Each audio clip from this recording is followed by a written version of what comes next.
Eh bien bonsoir, aujourd'hui on se retrouve pour une nouvelle vidéo. Une vidéo assez courte je l'espère, c'est juste pour vous montrer quelque chose qui m'a amusé. J'ai ici du coup 3 Flaminard Baronet, dont celui que je vous ai présenté dans la dernière vidéo, celui qu'on a trouvé il y a une semaine ou deux. Ils sont strictement identiques, hein, vous pouvez voir, hein, même finition, ils sont dorés et finition lézard. Les 3 sont voilà, identiques. Les deux là sont neufs, hein, ils sont neufs en boîte. Je les ai sortis juste pour la vidéo. Ils sont poussiéreux parce qu'ils sont dans une vitrine et pas nettoyés depuis un petit moment. Mais du coup, en le démontant, celui-là, je me suis rappelé quelque chose qui fait que j'aime Flaminaire. Mais des fois, je me demande si Flaminaire allait bien dans leur tête. Si les ingénieurs de chez Flaminaire allaient bien. Parce que, à la différence de beaucoup de marques, ce qui est marrant avec Flaminaire, c'est que on trouve toujours quelque chose de différent dans un briquet, même si on l'a 4 fois, 5 fois, 10 fois. Et c'est là où c'est encore plus étonnant, c'est qu'il faut savoir que tous les Flaminaires, en tout cas jusque dans les années 70, tous les Flaminaires sortaient de la même usine. Hein, il y avait une usine Flaminaire à Redon, dans le 35, en Ille-et-Vilaine. Et donc tous les briquets qu'on achetait, que ce soit en France ou à l'étranger, sortaient tous de l'usine Flaminaire de Redon. Donc on pourrait quand même penser, surtout vu que c'est une production industrielle, donc à la chaîne, et pour l'époque relativement automatisée, on devrait se dire que les briquets sont tous pareils et identiques. Et là, bon, le détail est assez peu flagrant, je vais vous le montrer. On va démonter du coup celui-là. Alors j'ai pas encore fait, je crois, de vidéos de démontage sur ces briquets, mais voilà, je vous montre ça comme ça. Tenez bien, gardez en tête ici. Voilà, donc ça c'est celui que j'ai acheté l'autre jour. On va en prendre un autre et on va le démonter. Alors faites très attention avec la partie métallique là, comme je disais dans la vidéo. Faites pas ça par exemple. C'est une toute petite feuille de tôle emboutie. C'est très fin et ça se casse et ça se tord très facilement. Et voilà. Alors du coup, vous allez me demander, mais lequel, pourquoi? Voilà, on voit bien celui-là est noir, celui-là est gris, mais vous allez me dire, mais bon bah oui, mais c'est lequel qui est intéressant. On va en prendre un troisième. Hein, c'est l'avantage d'en avoir un paquet. Voilà, pas besoin d'aller beaucoup plus loin. Vous voyez, la tôle est apparente. C'est une petite tôle d'alu, très classique, ce qui fait qu'il soit aussi d'ailleurs léger. Voilà, donc ça c'est normal. Voilà, ça c'est la couleur normale. Ça c'est pas normal. Et ça me fait rire. Ça me fait rire. Pourquoi? Parce que je suis intimement convaincu que ce briquet là a été gainé sur une finition noire. Parce que là on voit bien que normalement la tôle n'est pas traitée pour quand on fait des gainés forcément. Hein, il y a une petite tôle qui vient par dessus, pas besoin d'en faire trop, même si c'est vrai que pour un briquet de ce prix là, parce que ce sont des briquets de table qui à l'époque étaient relativement chers, ils auraient peut-être pu faire l'effort effectivement de faire une finition un peu plus sympathique là-dessus. Du coup celui-ci à la limite est plus sympa parce que du coup la tôle est traitée en noir, ça fait une continuité avec le cuir, c'est plus propre. Bon, c'est rigolo, ça va. Mais du coup ce qui se passe, je suis presque à 100% sûr, c'est qu'ils ont dû avoir un manque de gainés pour une commande. Et qu'est-ce qu'ils ont fait? Et bien comme dans beaucoup d'usines, ils ont réutilisé des bases déjà finies. Ça, c'est la finition noir brillant, ce qu'ils appellent à l'humidité, ou oui, à l'humidité. C'est grosso modo la finition de ce briquet là, qui est un peu abîmé, en l'occurrence c'est un briquet dont je me sers, je trouvais dans un grenier pour une bouchée de pain. Ouais, c'est cette finition noir brillant, hein, je pourrais vous en montrer un autre, je sais que j'en ai un autre juste devant moi, oui bon, un peu loin.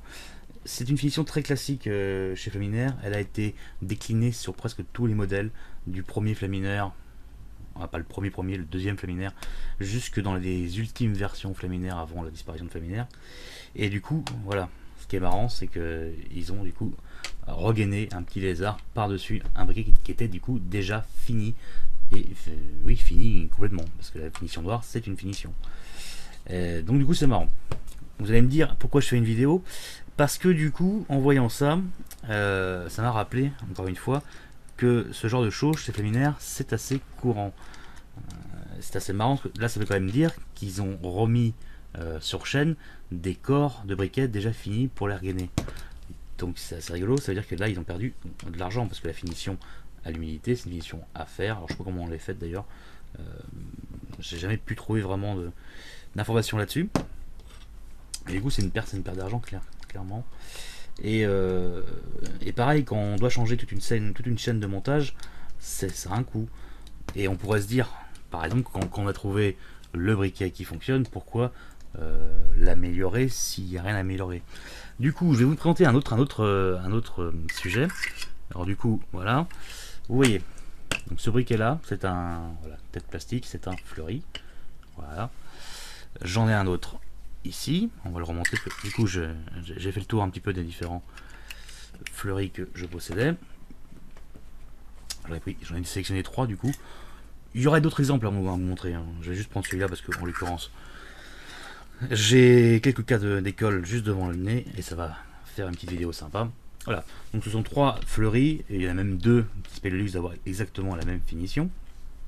C'est aussi une finition un peu différente, mais ce sont 3 fleuris dans la même gamme. Si je me trompe pas, les 3 sont flaminaires, parce qu'il pourrait y avoir un flamidor, mais non, les 3 sont bel et bien flaminaires.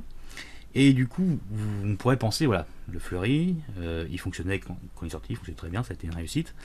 Les fleuris aujourd'hui, qu'ils soient sortis au début ou à la fin, fonctionnent tout aussi bien les uns que les autres.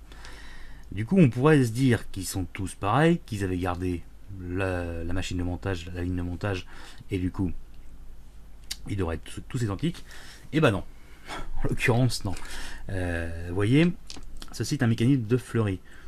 Et je pourrais même pas vous dire si c'est le premier ou le deuxième, j'en ai aucune idée, parce que il n'y a pas tellement moyen de les dater. Surtout les 3 là en l'occurrence, parce que les 3 ont la même inscription au fond du briquet. On peut trouver des plus récents et ceux-là on les reconnaît bien. Et je crois avoir un plus vieux, mais je ne l'ai pas ici, je sais pas. Donc du coup voilà un corps. Donc c'était leur gloire à l'époque. Ce sont des corps qui sont en nylon. Donc voilà un plastique tiré des laboratoires du Pont de Nemours.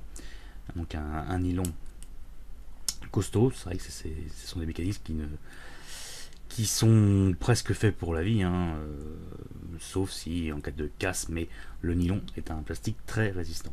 Voilà. C'est pour ça qu'on en fait des lignes de pêche, etc. Donc voici ce mécanisme. Tout en nylon, même l'étrier qui permet le levage de la cartouche. La cartouche, on la met comme ceci à l'intérieur, et en fait, quand on appuie sur le bouton, il y a un étrier qui vient lever le haut de la cartouche, et ça fait l'ouverture de gaz. Voilà. C'est d'ailleurs toujours le système utilisé de nos jours dans les briquets à gaz, en général. Donc ici, tout en plastique. On va prendre un deuxième, celui-ci, qui est du coup exactement la même finition.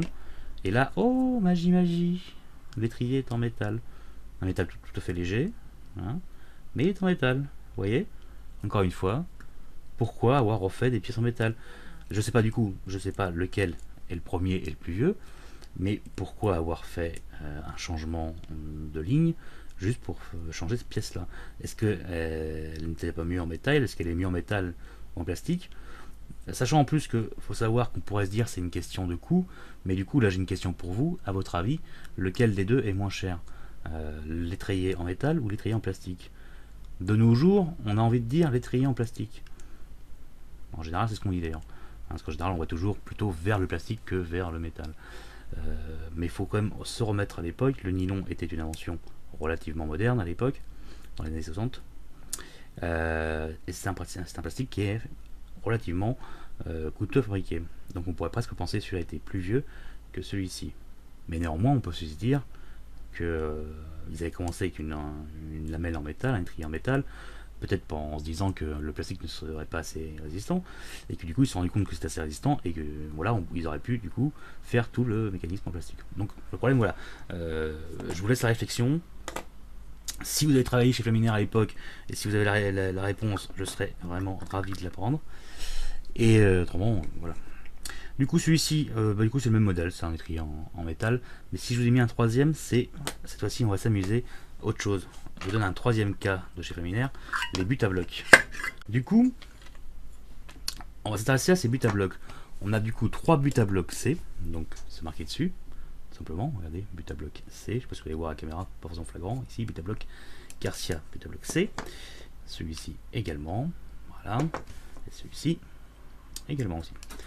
Mais ce qui est marrant, du coup, ils sont tous les 3 des buts à bloc C, ils sont appelés pareil, ils ont la même forme, voilà, exactement, ils ont même les renforts au même endroit, ce qui n'est pas toujours le cas d'ailleurs, hein. Je pourrais faire un quatrième cas d'école avec un quatrième but à bloc qui serait différent par, je vais vérifier quand même, cela ça semble bien, 3 identiques, et on a un autre modèle où en fait les renforts de pression là sont en croix, bon, comme un jerrycan.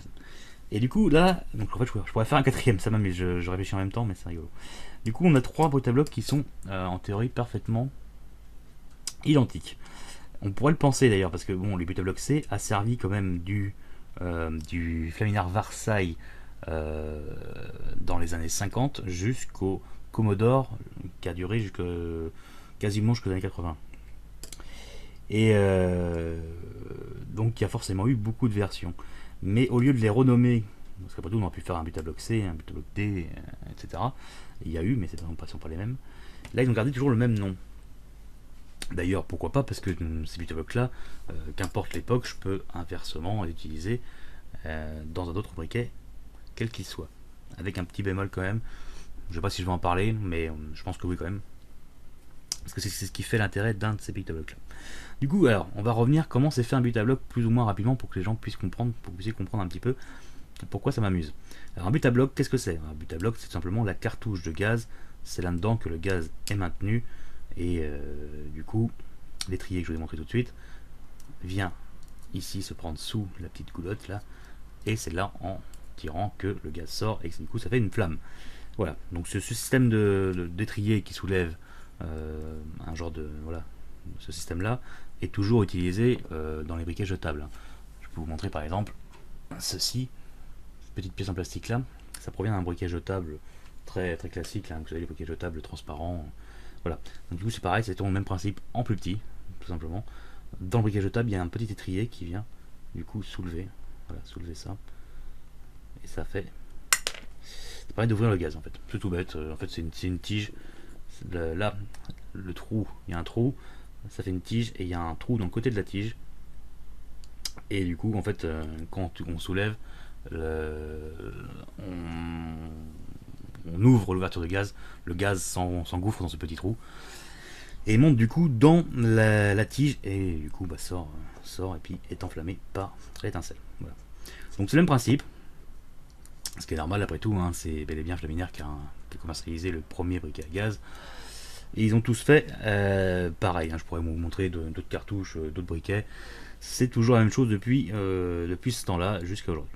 Donc du coup, comment c'est fait un vieux comme ça? Alors un vieux, il est composé du coup du corps, bien sûr, d'une valve qui est vissée. Voilà, c'est la valve de rechargement. C'est par là que du coup les machines de chez Flaminaire venaient se mettre et mettaient une charge de gaz dedans.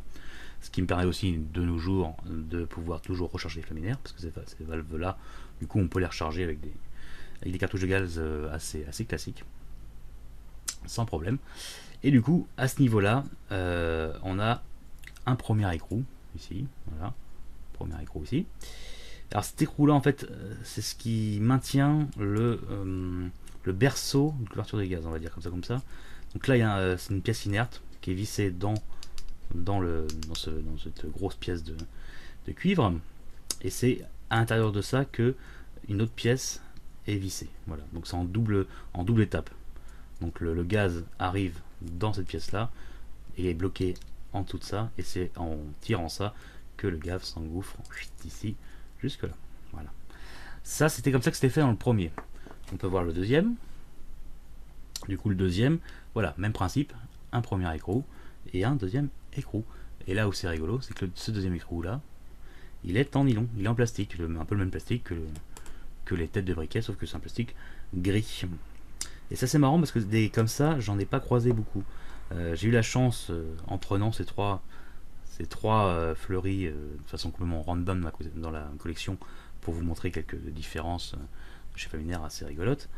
Et du coup, j'ai la chance de tomber directement sur 3 buts à bloc différents, dont celui-ci qui n'est pas courant du tout.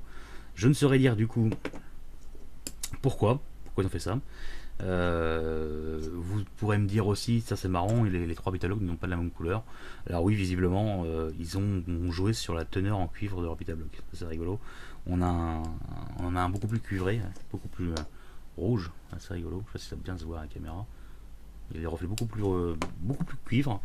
Celui-ci, il est un peu plus jaune aussi. Bon, faudrait qu'ils soient nettoyés. Et celui-ci, c'est vraiment la dernière, les derniers. C'est les tout derniers, ça. Et ils sont beaucoup plus légers d'ailleurs. Ça, c'est les premiers.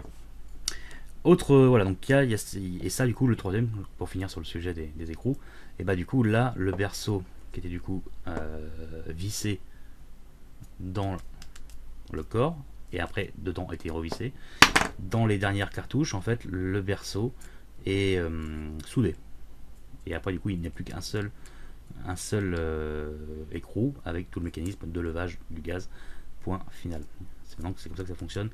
Les derniers sont comme ça. Du coup, pour régler la flamme, on ne jouera que, on ne peut jouer que du coup sur cet écrou. Alors que là, on pouvait jouer sur les deux écrous. Étrangement, parce que voilà, parfois il faut jouer à la fois sur le gros et sur le petit. Alors que normalement, seul le petit compte pour régler le gaz. Mais voilà, sachez-le, si vous voulez régler la flamme d'un briquet, il faudra peut-être voir à toucher aux deux. Et dernier petit truc assez rigolo, on va en prendre deux pour la même époque, les deux là. Et là, vous allez voir quelque chose d'assez marrant. Alors, je sais pas si on va voir quelque chose d'ailleurs. Au niveau, voilà, niveau du bec, on va même prendre les trois parce que le bec est sensiblement le même sur les trois. Au niveau du bec, ici, ils sont normalement les trois identiques, puisque ces buts à bloc sont parfaitement interchangeables du premier Versailles jusqu'au Commodore, c'est-à-dire entre 55 et 75, grosso modo. Hein, donc ça fait quand même 20 ans. Hein, 20 ans où ils ont été utilisés dans différents modèles, c'est-à-dire Versailles, Petit Trianon, Versailles numéro 2, après on a eu le Fleury comme ceci, le Commodore. Voilà. J'en ai peut-être oublié, mais c'est pas bien grave. C'est pour vous dire quand même que ça a duré longtemps. Mais il y a du coup un modèle, et en l'occurrence c'est le Petit Trianon. Donc le deuxième petit modèle de poche sorti dans les années 60, début 60. Et pour une raison que j'ignore, ils ont été obligés de mettre une petite cale. Alors je sais pas si ça va bien se voir à la caméra. On voit un peu les trucs. Et ça se voit pas, on va essayer de faire ça mieux. On va zoomer, attendez, on va zoomer dessus. Voilà, donc on s'est rapproché un petit peu. Là vous allez mieux voir. Regardez, ici on voit très bien la une petite capsule, une petite cale d'épaisseur qui est rajoutée. Et en fait, sans cette cale d'épaisseur là, parfois on n'arrive pas à utiliser ces cartouches là dans certains briquets. En fait, la tige est trop longue par rapport au débattement de l'étrier de certains petits trianons. Ça c'est rigolo. Donc si vous voulez voir pour comparer, vous voyez celui-ci n'a pas cette cale d'épaisseur là. Si on les met à côté tous les deux, hop, voilà, on n'a pas. Ici il n'y a pas, ici il y a. Du coup là vous voyez bien la petite capsule en petit écrou en plastique gris. Alors que là il est en laiton. Voilà. Du coup, vous aurez une belle vision des trois en même temps. Voilà. Donc du coup c'était une petite vidéo juste pour vous montrer un petit peu. Je pourrais vous en montrer d'autres hein, parce que dans chaque modèle il y en a plusieurs. Du coup on va hop redézoomer. Tac, voilà. Du coup c'était voilà, je vous ai montré trois petits cas assez marrants. Donc j'ai pris le Baronnet et le Fleury, qui sont d'ailleurs tous ces briquets là sont grosso modo de la même époque d'ailleurs. Mais c'est juste assez symptomatique de quelque chose qui m'a toujours fasciné chez Flaminaire. Il semblerait qu'ils aient passé beaucoup de temps à essayer d'améliorer ou tout du moins de changer leur ligne de production et leurs briquets. Et ça c'est rigolo. Je vois pas trop l'intérêt, j'avoue. Et on ne trouve pas autant de différence quand on va par exemple chez le concurrent sur du par exemple sur du Silver Match Compound, qui pourtant voilà, il y a quand même il y a eu des compounds pareil des années 60 jusqu'aux années 80. Et malgré ça, j'en ai vu beaucoup, j'en ai démonté pas mal des compounds, et il n'y a pas de différence flagrante, il n'y a pas eu de pièces à être changées. non, franchement, il y a beaucoup moins, il y a beaucoup moins de variations dans les mécanismes. Et c'est marrant. Et je dis, encore une fois, ce qui est amusant, c'est de se dire, j'en bafouille, c'est de se dire que tous ces briquets sont sortis de la même usine. Ça, c'est rigolo. Voilà, donc c'est une petite vidéo qui va intéresser que les puristes, voilà, des collectionneurs de briquets vraiment un peu pointus, je pense. Mais bon, et je fais un peu de tout et vous savez bien que je fais des vidéos sur ce qui m'intéresse, moi. Du coup, j'espère quand même que malgré tout, ça vous a amusé de voir un petit peu des petites pièces sympas de la collection. Hein. Ce sont des briquets très classiques. D'ailleurs, je pense que ces 3 briquets là qui ont été révisés et qui attendent un petit nettoyage, ils sont remplis, ils fonctionnent tous les 3. Je crois que ce sont ceux-là que j'ai sélectionnés pour être bientôt en vente sur ma boutique. Euh, voilà. Suivez-moi sur les réseaux sociaux. Vous serez au courant si ça vous intéresse d'avoir un peu une page d'histoire dans vos poches et que je vous garantis réviser. Parce que voilà, ce sont des très bonnes mécaniques, c'est quasiment invincible, mais il faut quand même les dompter. Hein. Ce sont des briquets qui sont quand même assez vieux, donc voilà, au moins ceux que je vendrai sur ma boutique. Il n'y en aura pas beaucoup, hein. Ce sera vraiment. C'est parce que j'en ai quelques-uns, voilà, j'ai pensé à vous, je dis ça pourrait vous faire plaisir, à force de m'entendre parler de Flaminaire, je dis que peut-être vous auriez envie d'en avoir un, donc j'en ai acheté quelques-uns que j'ai remis en marche, qui étaient voilà, soit non fonctionnels, certains j'ai changé les cartouches, etc. Donc, normalement les 3 là fonctionnent bien, je vais refaire ça, je vais revoir, et du coup, restez connectés. Du coup, j'en profite pour vous dire que si la vidéo vous a plu, n'hésitez pas à laisser un petit commentaire, un petit pouce bleu éventuellement aussi. Et bien sûr, venez me rejoindre sur les différents réseaux sociaux tels que Facebook ou Twitter. Comme ça, en plus, vous serez au courant, vous serez les premiers au courant si ça vous intéresse d'avoir un briquet pour chez vous. Et puis, bien évidemment, on se dit à une prochaine vidéo. Et puis, une bonne soirée.